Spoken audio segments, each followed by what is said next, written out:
Okay, So, welcome to Our Take Live. This is show number 3. I'm David Gyro. and I'm Timmy Gyro, his Okay, son. and we are glad to be with you. If you can't see the resemblance here, Yeah, whatever. my dad is very enlightened. Right. I'm glad to be next to this And man. that's what we want to do. We want to enlighten you. We want you to kind of find out. And we want you to kind of find out what's going on in the world or whatever. Get our point of view and how we see things and everything. So tonight we're going to be talking about a subject that's everybody has been influenced by at one time or another in this whole world because of governments, because of religion, and different things like that. The establishment, the global elite, the establishment have all played you. Okay, let's say that. Do you hate to be played? I hate to be played. I hate to be played. I mean, just imagine, you've been dating this girl for 3 years and you find out she cheated on you. Don't you just hate to be played? Absolutely. I mean, it's the same thing. It's the same thing. People always say, it's different. It's not different. If my girlfriend's been dating her for 3 years and she cheated on me, I'm going to feel played. Exactly. So, yeah. So you can take that off the screen or whatever. So anyway, so this is what the deal is. We have been played as a people, as a human race. We have been played. Okay, the caste system or whatever is, the rich people, the poor people, the higher ups, the lower ups or whatever, the working class, the ruling class. We've all been separated. We've been divided, and we've been pitted against each other. Okay, so what we're going to talk about tonight is we're going to talk about what's called the Hegelian Dialectic. Okay, so that's kind of a weird term, long term or whatever, but it's called the Hegelian Dialectic, and it's a concept. It's a mental concept, and it's a way of manipulating people that has been done for centuries and centuries. Maybe it started in the 19th century. Right. German philosopher Hegel. That's right. We get the term from German philosopher Hegel. George Wilhelm Friedrich Hegel is his name. He was a German philosopher, and he kind of came up with the Hegelian dialectic is what we call it. What a dialectic is basically is the art of investigating or discussing the truth of opinions. So that's basically what it is. So Hegelian, of course, refers to George Hegel, and okay. So what he found out was. George Hegel found out there's a concept that we can put toward the masses, toward the people, and that concept is basically what we call problem, reaction, solution. Problem, reaction, solution. That means, say if a religious leader, a government leader, or somebody that's ruling over a large group of people, say if they want to control that group of people and make them do a certain thing, okay? So the Hegelian dialectic says this is the great way to do it. We can present a problem. It could be a real problem. It could be a manufactured problem. Present it to the people. Make something bad happen. Make a problem happen. And then the people react to the problem. And then so the person who just created the problem offers a solution to the problem. So in other words, they created the problem or let a problem happen. And then they're offering a solution to that problem to get the people to do what they want the people to do or whatever. Okay, so let's go ahead and talk about some examples of the Hegelian dialectic at work. Real quick, while we're talking about the Hegelian dialectic, I just want to say, like I was telling you earlier, it's so simple. When I say that, it's just like it's right in front of your face. Like whenever you read it out, problem, reaction, solution, you automatically know what it means. It's Sure. Right there. Problem. They create a problem, reaction, solution. You get the idea. So like I said, let's go over some examples. Sure. Let's go maybe one of the classic problem, reaction, solutions. Maybe one of them in recent times would be 9/11. 9/11. That's a very classic one. Okay, so we all know anybody that's enlightened or really knows what's going on. They're going to know that this is. They're going to know that the 9/11 was an inside job by the U.S. government in cahoots with Saudi Arabia and some other countries in the Middle East or whatever. Okay, so at the very least, they allowed 9/11 to happen. Let's break it down, okay? We got 9/11 on a big scale, and we're going to say, first off, let's break it down to problem, reaction, solution. The problem, what is the problem? 9/11. Well, the problem was the terrorists. Okay, the terrorists against us. The terrorists are coming. And what the government's problem that they had was we want to control the people. Okay, so we want to manufacture fear in the people. We want to get fear stirred up in the hearts of people. And when they get scared, they're going to give up their liberty for freedom. Okay, and that's in the guise of what? They're going to give up their liberty for freedom. What happened after 9/11? Immediately after 9/11, the TSA was formed. Okay, TSA. Also, the Patriot Act was formed, and also mass surveillance on the people of the United States was formed, all in the interest of giving us all that. NSA, all that stuff was, and that was just pretty much just I guess, The problem, reaction, solution, like it's a gateway. It is a gateway to open up, and and you know what? Most of the dumbed down population is obviously going to go with it. They're going to say, you know what? We do need gun control. We do need surveillance because you know what? We don't want terrorists to get in our country again. Exactly. We don't want this to happen. They're just being conditioned. Exactly. That was the problem. So basically, Sure. we hit 9/11. The reaction of the people was total fear and chaos. Right, they're telling the government, we want protection. We want it to what can you do to protect protect us? Right, give us the Patriot Act. We'll give up some of our freedoms. We'll hold our hands up in the airport, frisk me, search me, touch my privates or whatever. Do whatever you got to do. Radiate me with a wand or whatever. Hey, look, I'm guilty till proven innocent or whatever. Everybody's a terrorist. Well, in fact, the TSA has not caught one single terrorist. I challenge you, if anybody's watching. They've allowed terrorists to go through. They've allowed 2 terrorists that we know of to actually go through. The shoe bomber was one of them. Okay, so they allowed terrorists to go. Okay, so the TSA has never caught a terrorist ever, and it never will catch a terrorist. So you can see that was a total disaster. And hey, what happened? The guy who was manufacturing all of the scanners and everything for people at the airports. All right, well, he was in cahoots with the government. He has some government contracts. Look it up or whatever. He made millions and millions of dollars off the government for a manufactured fear that wasn't even there. Okay, so regardless of what you think about 9/11 and who caused it, who allowed it to happen, it was used by the government to take away our freedoms in the form of supposed safety or whatever. So 9/11 really was a classic example. I was gonna say we can look at some newer examples. I know the Paris attacks.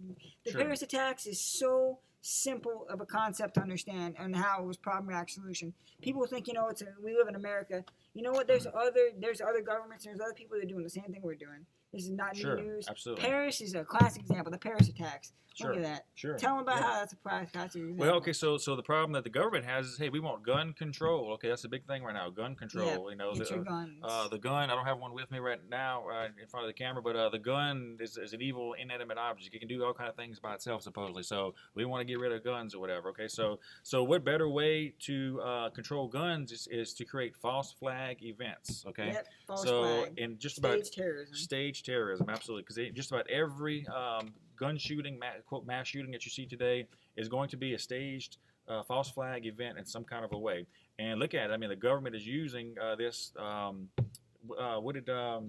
What's his name? Eric Holder say, never let a good crisis go to waste. Okay, he knows. Yep. Even if it's something that we haven't manufactured, never let a good crisis go to waste. Always use it to push your agenda. Absolutely. Basically, always use it to push your agenda. Whether it's racism, Black Lives Matter, gun control, searching, NSA, all that.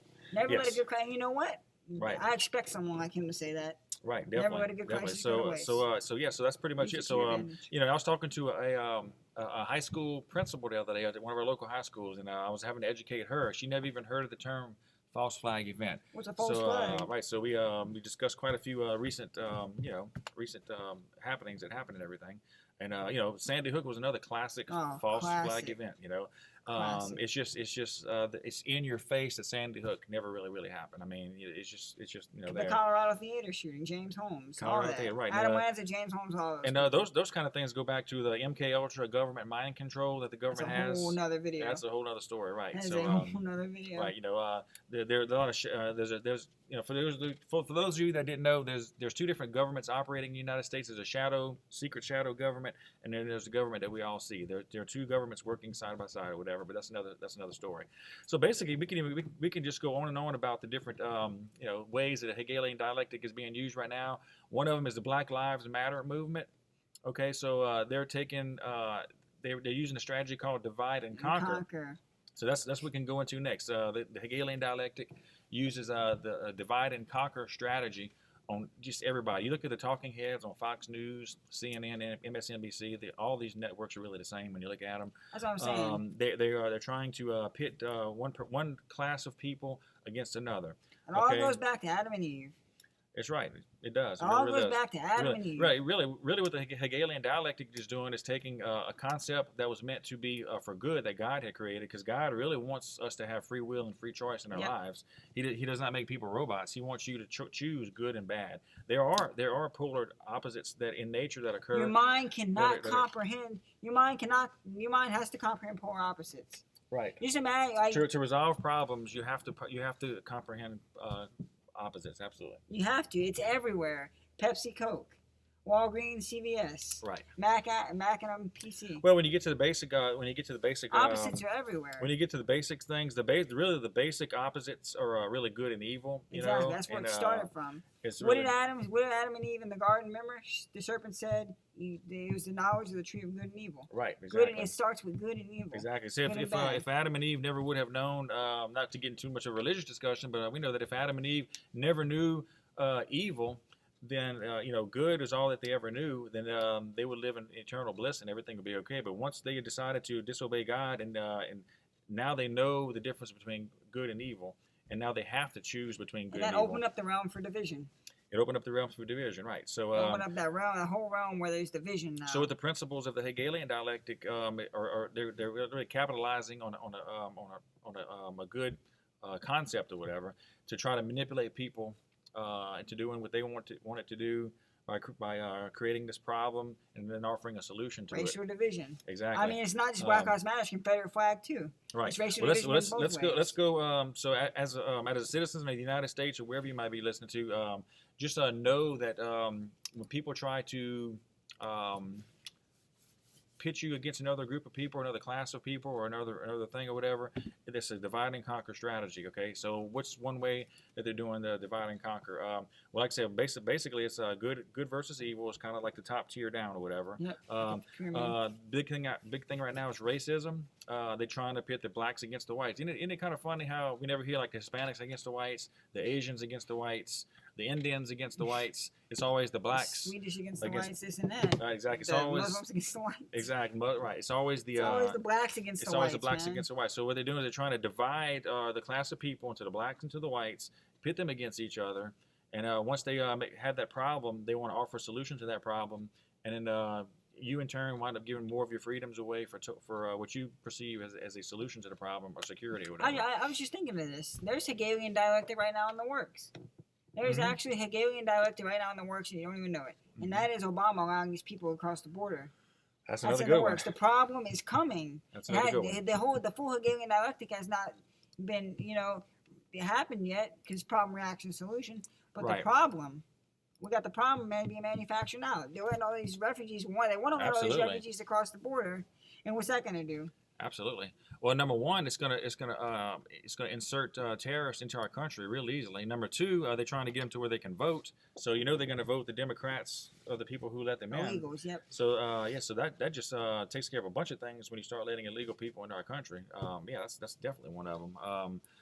So another classic political division would be what? The two-party system, the what Republican and and Democrat. Absolutely, all right. And now we're seeing, of course, and I think George Washington is quoted as saying, I don't have the exact quote, but he warned against the two-party class system. He said that would be a disaster, and that's exactly what it's become. He said even if there was a two-party system, it needs to be not polar opposites like we are now, but there needs to be a lot of similarities between the two parties if that's the system that we're going to have. Okay, so that's he warned of that, and now what do we see right now? We see the Republicans and the Democrats.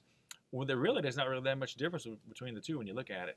The Republicans actually are kind of moving over to the Democrat side in their way of thinking and their way of doing things. So so the political two-party class system is a classic Hegelian dialectic concept at work. What are some other Hegelian dialectic divide and conquer strategies that we have seen? There's just so many. Like I said, you said the Republican. Okay, well, let's talk. Let's talk about the homosexuals and the heterosexuals. Yes, all right, that's a good hey, look, one. we love everybody, right? I don't everyone. care. I don't care what your sexual orientation is. I love you as a person. I welcome you as a friend. Certain things I won't condone that you're doing or whatever, but that's no problem.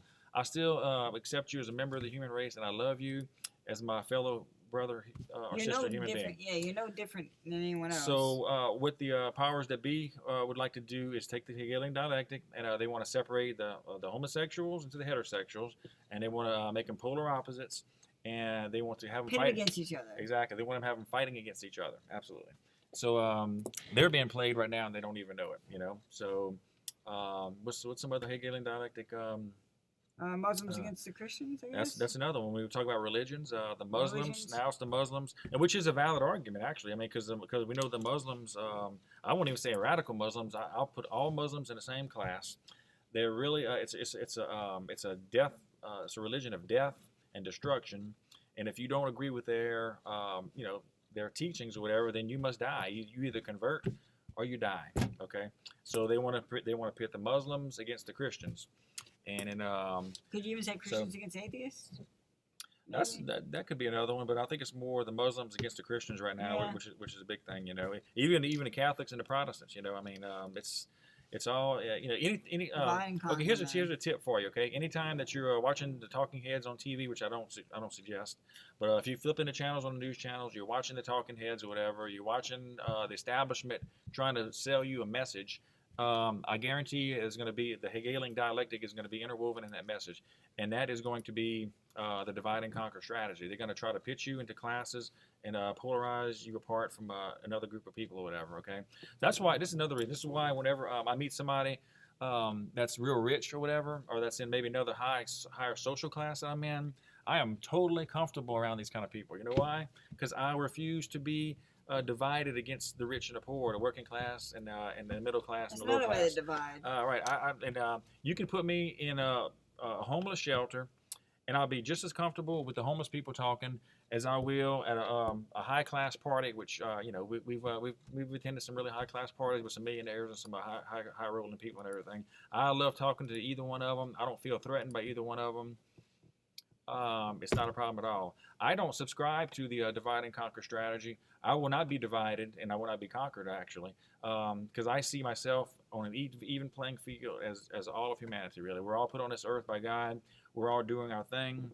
We're all trying to get our talents and all of our things that we have to do. We're doing those in our lives and everything. So what I do in my life may not cause me to make as much money as a millionaire, businessman, lawyer, doctor, whoever. That's not a problem. I'm doing what I was called to do in my life, and basically I will not be divided into classes against anybody. That could be religion, politics, or anything else like that. Hey, you know what?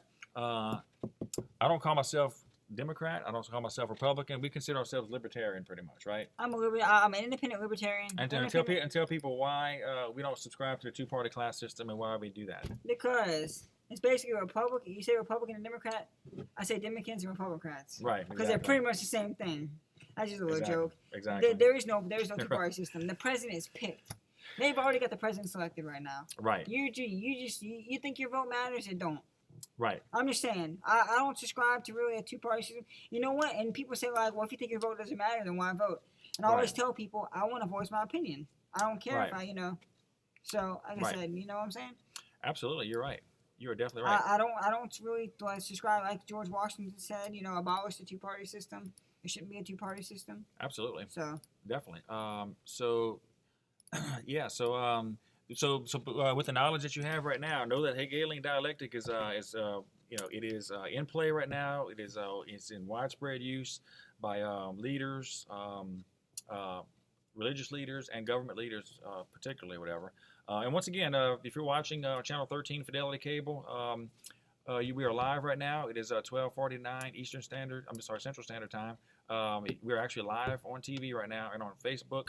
David K. Gyro or Point Capit Community Access Media. You can go in and chime in, send us a message, private message, or post some stuff on our timeline and everything. So right now, what we want to do is we want to show a quick 1-minute video, and this will explain to all the people, real quick. This will explain to all the working minds out there exactly in 1 minute what the Hegelian dialectic is. Okay, check it out.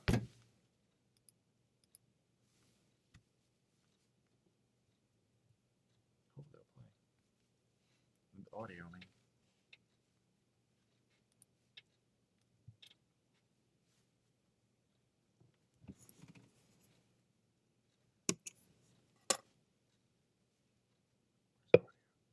Enemy or some aspect of its own society over which it seeks more control.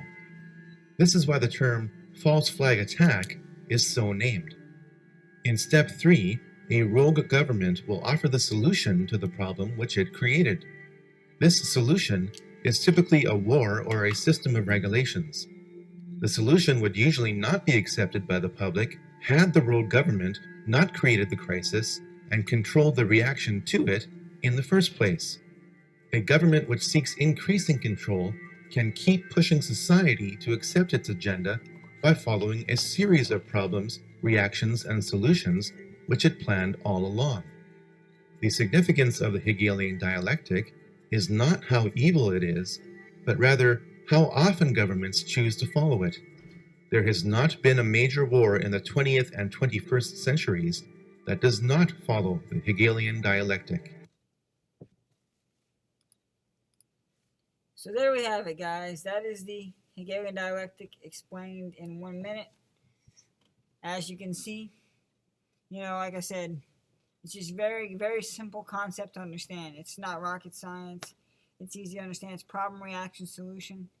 Like I said, when you look at it, you can just kind of look at it, and when you read the words out, you just kind of know that this is what it is, and know that, the government is fabricating false flag attacks and terrorism, all in the name of taking away your freedoms, taking away your security, all because you think that this really happened. Like, when Sandy Hook happened or when 9/11 happened, people were scared crapless, and they all thought that, wow, this is actually happening, a terrorist attack actually happening. So to feel more safe, I'm gonna give up my freedoms. I'm gonna give up my liberties, like all in the name, like some people say national security, and like our national security is a threat. So give up your freedoms. Let us search you. Let us grope you. Let us do this and that to you, and we will basically have a safer America, which is total lies and is not true. But like I said, that's pretty much it. That's the Hegelian dialectic. And I want my dad chiming on a few more comments he has to say. I was just telling him that, basically, just an overview of it. That the Hegelian dialectic is basically simple. It's right in your face. Problem, reaction, solution. It is so simple. It's just deceivingly simple how easy it operates. It's common sense. Right. And it's just, I was just telling him, they just, like, the amount, like, the government fabricates all these false flag attacks and stuff. Right. It's just like, it's almost become comical because every time there is some type of a mass shooting or something, it's like, okay, we know it's false flag. It's not real. In other words, prove to me that this is real, and until you do, I'm going to know that this is a false flag attack that the government has created to take our guns away, basically. When Allison Parker got shot on live news, remember that? Right, Allison Parker. When she got shot on live news, the problem was she got shot. The reaction was everybody's scared and they're like, wow, I can't believe she got shot. And their solution is, let's take away your gun so no one else gets shot again. Right. It's really getting it's just getting monotonous, really. I mean, it's happening on a daily basis. Right. It's almost like it's like people are just, I don't know. Exactly. Well, I'll tell you what. If anybody wants to chime in and call, if you're watching on Channel 13 Fidelity Cable, if you want to call in and make some comments or whatever, you're welcome to call. Area code 225-240-0490. Area code 225-240-0490. We're going to put the number on the screen right here. You can call if you want. Call us. Leave your comments. Chime in. Let us know what you think. Let us know what you think about the Hegelian dialectic. Do you think it's even real? Because there are a lot of people who are not awake, and I thank you guys out there that are agreeing with us for being awake. Amen to that. A lot of people will refuse that this type of thing even exists, and it's just all coincidence and everything. But don't you think that the world leaders, Mao, Hitler, Stalin, all of these people, they were able to control such a large masses of people for a reason, and they were using techniques that was tried and true, and actually they worked and everything, So all these dictators are really using the same simple concept to control people. Man, I'm telling you, man, Hegel was such a smart dude, because to come up with a theory like this. And it's just it's smart. It really is. Exactly. I mean, it's like, and it takes the people that are running this nation. The people that run this nation, obviously, they realize how stupid the population is. They're like, we can easily fool everybody because no one even cares. All they want to do is sit at home, watch TV, watch the Grammys, listen to their pop music, and be controlled. So it won't be hard to fool them. Absolutely, yeah, absolutely. I mean, do you know that the media, the total media is controlled by six companies, pretty much. So I think that's GE is Disney, right? Disney, GE, and a few other ones, whatever. So that's why that's why your speech, your right to free speech, is so vitally important. Even if you have unpopular opinions, if you have unpopular opinions, it doesn't really make a difference if you're popular or not. You have a right to say what you want to say and have your voice be made known. And we need to take advantage of our free speech that we have in this country now because it's eroding very, very quickly. And I can tell you guys, it's not going to be here forever. And the Hegelian dialectic is eroding it. Right. Like I said, we're talking about the Hegelian dialectic here. Right. It's eroding it. Right. It's not going to be here forever. So so you must make use of your right to free speech. Tell people what you think. If you're in Walmart, if you're in the shopping line or whatever, and you're discussing something, talk out loud. Have your discussions out loud if you want people to know what you're talking about and everything. If it's not private, of course, you know. It's not private. Have someone on the back to listen in and say, Sure. Do you know about the Hegelian dialectic? Absolutely. Would you like to know about and it? don't be afraid. Hey, don't be afraid to talk to people about controversial subjects, and because we're too scared of Too close-minded. We're too afraid of rocking the boat. We don't want to rock the boat. We don't want to ruffle up feathers. We don't want to get anybody upset and everything. You gotta ruffle up feathers. So what happens is you wind up being quiet and you don't let people know what you're thinking. And then somebody wisely once said, in order for evil to prevail, good men do nothing, and evil will prevail. You gotta ruffle. I'll tell you what. You gotta get people upset. You gotta ruffle up feathers to get them to really look into it. I remember before I was enlightened, before all this. I remember I used to, I looked at 9/11, all this stuff, all these shootings and stuff, Virginia Tech shooting, all that, and I'm thinking, these guys, man, this is crazy. I can't believe, it's happening. Thought our government was good, and then people start talking to me and say, dude, you're being lied to, and my initial reaction is, right. You can't say that, you get mad at them, and you're like, I can't believe. Right. What do you mean the government's lying? No, they're not. And then you know what? You eventually, out of that, you begin to, start looking into it. And you're like, you know what? I mean, you got to make people mad. Absolutely. You got to ruffle up some feathers. We know that Facebook and Twitter and a lot of the other big social media sites, Instagram, or I'm on. We're on Facebook and all the other things. Well, they are really all operatives by the CIA. Did you know that Mark Zuckerberg has relatives in the CIA? I don't know if you knew that or not. I didn't know that, but Yes, that does not surprise me. Yes, he did. So, and I encourage you Might as guys. well have known. I encourage you guys to watch Alex Jones at InfoWars. We put him on our channel all the time and everything. But you'll learn a lot with Alex Jones and all his good team of reporters. But like Facebook and all the big social media websites are really treasure troves of information for the CIA and the NSA to get information on you. So they know where you are at all times when you check into places. I've been guilty of everything myself too. So just be careful. You really got to be careful what you say and do nowadays. Like my friend right here, Kim, just put on Facebook. You got to watch what you say a lot of times. That's true to a certain extent. You really kind of, we know a whole lot of stuff that people think we probably shouldn't know. I mean, and we'll go over a lot of that stuff later on. Look at Judge Scalia, who was murdered in Texas several weeks back, and he was absolutely murdered because. Me being a paramedic, a former coroner investigator with a lot of training from the University of Missouri, I know that when somebody dies, if it's a homeless person on the street and the circumstances are suspect, then you get an autopsy done. You get an investigation going. Okay, much less the Supreme Court Justice of the United States is found with a pillow over his head in his bedroom, and the bed is made up, and you're not even going to do an autopsy on him, and you're not even going to physically go out there and look at the body and examine everything. So this is what I'm saying, and he was one of the last real strong conservative voices on the Supreme Court who really kind of split that 5-4 voting record up a lot of times too now. So we have a vacant seat on the Supreme Court. And so we're in a lot of trouble right now if we get the wrong person in the Supreme Court. We really are, And now, I mean, they will kill a Supreme Court justice to get their way. Okay, so imagine if they'll kill him, imagine who else is in danger. But once again, that goes to the Hegelian dialect, right? They want you to be afraid. Okay, they want you to be afraid. They don't want you to speak your mind out of fear of death. Well, somebody said, was it Pastor Henry? Give me liberty or give me death. I'd rather die a free man than live a man in chains. I really would. Yep. And I want my whole family to live free. But if it's the price that we have to pay, it comes with a price. It really does. That's why freedom is not free, guys. We have to take advantage of all of especially our constitutional amendment rights, and First Amendment, Second Amendment, Third Amendment, Fourth Amendment, all of them. You gotta those are given to us by God.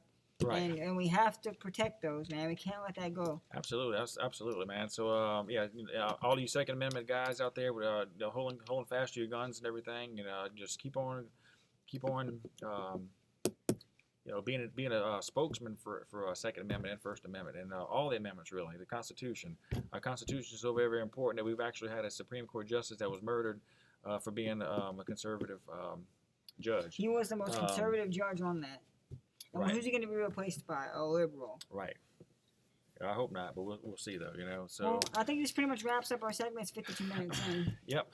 We are. It's been 52 minutes. Yeah, we started at 12:30. It's about 1 o'clock right now. So let's go ahead and recap everything real quick, and then we're gonna let you guys go, and we're gonna have another very, very informative show tomorrow night actually. And so basically we're talking about the Hegelian dialectic. And how it's a very simple concept that's been used by dictators and world leaders and religious leaders for centuries to control the masses, to get them to do what the bad person usually wants them to do, and that is to create a problem, have you react to that problem, and then they offer the solution to that problem. Okay, so that is something that you need to be watching out for. I hate being lied to. I hate being played. I hate when somebody tries to take advantage of me. This is information that you can be armed with from now on.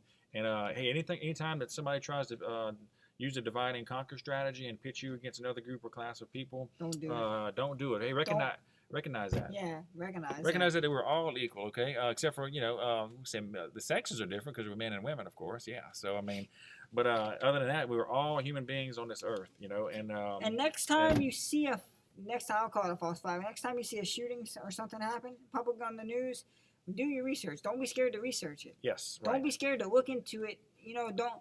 Don't believe everything you see on TV. Sure, because listen to the alternative media. Listen, I got some comments saying that we have some people that are watching that are really, really enjoying the program, and I appreciate that. Yes. Listen here. A lot of people. The mainstream media is a dying media, okay? The alternative media is where you should be getting your news. You should be getting your news from other sources rather than the mainstream media. They all have the same script. They all trying to push the same crap on you and everything. So you need to get your news from alternative news sites. There's a lot of good news sites out there. InfoWars, AMTV. Right. And go to YouTube. And just because somebody's on YouTube and they have a YouTube channel and they're talking about local events, and a lot of people call it conspiracy theories, which is a totally bogus term, not a conspiracy theory. Whenever you have facts to back up what you're talking about, it's not a conspiracy, okay? Conspiracy theory was actually a term fabricated back in the late 1960s, I believe, to get people to stop asking questions about, what was it? JFK. JFK, right, that's right. JFK, thanks, JFK. Tom. Thanks, Tom. Yeah, thank you, Tom. Yeah, that's right. It was actually, actually to get people to stop asking Right. questions about JFK and everything that happened. Right. They fabricated that. Absolutely. And conspiracy theories, that's for something if you just saying something that your opinion is on something, you have no facts to back it up. But there are a lot of good alternative media sites. Go to Alex Jones, Infowars.com right there in Austin, Texas, of all places. So we're going to go be seeing Alex Jones pretty soon, actually. So Alex Jones is really going to keep you informed. And Alex Jones will tell you, I've aired some of his programs on Channel 13. He wants you to create your own video programs, you to create your own YouTube channels. You as a thinking individual, not being fed crap by the mainstream media and other sources, but you as a critical thinking individual. Do your own research. Do your own research. Put your own videos out there. Alex Jones has said time and time before, you can't rely on me to put all this out. You can't rely on me to just do your own research. Sure, absolutely. Stop relying on me and stop coming to me all the time. Exactly. I want you to do your own research. Exactly. I want you to, because there's people that you can reach that I can't. Absolutely, that's right. And so that comes with doing your research on the internet. Go to Drudge Report. The Supreme. Check this out. Okay, Justice Scalia, who was just murdered, had recently talked about what a danger it was going to be for Drudge Report. It was going to be illegal for him pretty soon if the Supreme Court were voting in the right direction or whatever. That the Drudge Report was going to be illegal because what does he do? All the Drudge Report is a news site aggregator. He takes links from other news sources and puts them on his website. He's the biggest website in the world as far as hits and everything goes. And so they're trying to make it illegal under, quote, copyright laws for you to take a link and put either on your Facebook, your website, or anything else like that. So, and the reason they're doing that is they don't want you to be a critical thinker and to be able to research news sources from other sites and everything. Don't listen to the mainstream media. I'll name them from the worst to the worst. CNN, MSNBC, Fox News, CBS, NBC, ABC, They're all all the of them. same. They're I all mean, the same. what is the symbol? Okay, we're gonna go into a little bit. We got a little bit of time. What is the symbol for CBS? It's all seeing eye. Exactly. Come on, guys, you got to realize what's going on here. What are some of the most famous head poses that you see in the media, in the arts? What is it? That's one of them. What's another one? Thank you, Tim. How many? Beyonce. Here's a triple six. Oh yeah, Okay. yeah. Exactly. Beyonce. Okay, with the pyramid. Okay? Oh, this right here. They call it the classic pyramid covering up one eye. Exactly. Right. Right. And that kind of looks like what's on your dollar bill right now too. The triangle on your dollar bill and everything. All signs of the Illuminati.